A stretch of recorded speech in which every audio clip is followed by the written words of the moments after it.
Hey there! Have you ever struggled with weird colour casts or inconsistent skin tones? Just struggling with really bright, vibrant colours in your images?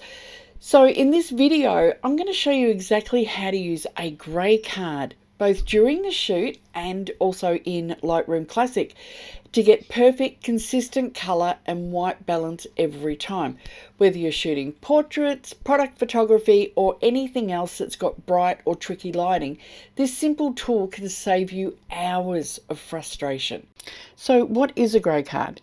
It's a simple but powerful tool that helps photographers achieve accurate colour and exposure in their images.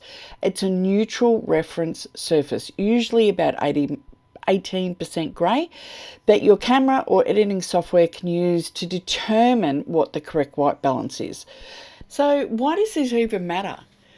Because every light source that we use, from daylight to studio lights to fluorescent lamps, whatever, they all have different colour temperatures that can cause your photos to look maybe too warm, so a little orange, or too cool, a little blue. By using a grey card, you can give your camera and Lightroom Classic a consistent, true-to-life reference point, ensuring that your whites look white, your colours stay natural, and skin tones appear realistic. Whether you're shooting portraits, still life, or anything else, it's one of the easiest ways to colour your workflow and keep it professional and consistent. So how do you use a grey card? I find the easiest way, like this video here, I've got my subject holding the grey card up to her face.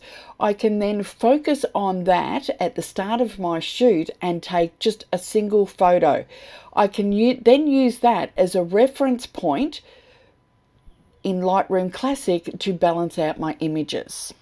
Next, I take all of my images into Lightroom. Now, I didn't get a photo from the video that I just shot before, but I do have this one that I've got here from another shoot. And what I do is in Lightroom, when everything's all loaded up, go to your white balance picker, which is just in your basics palette. And I click on that, and that will set the white balance up for the image. Now, if you've run a whole series of images like I've got here, I can then select all, and I can sync, and I can check everything off, and I can just go through and I can set the white balance for all of the images at the same time. So it saves a huge amount of work. So that's it, how to use a grey card. It really can be a time saver, and it really can make for consistent photos. If you like this video, don't forget to give it a thumbs up, maybe even subscribe to the channel. And if there's anything that you're struggling with your photography, don't forget to leave a comment down below. I'd love to know, and perhaps I can put something together to help you with your workflow or your photography journey. So that's it for today. I'll see you next time on YouTube. Bye.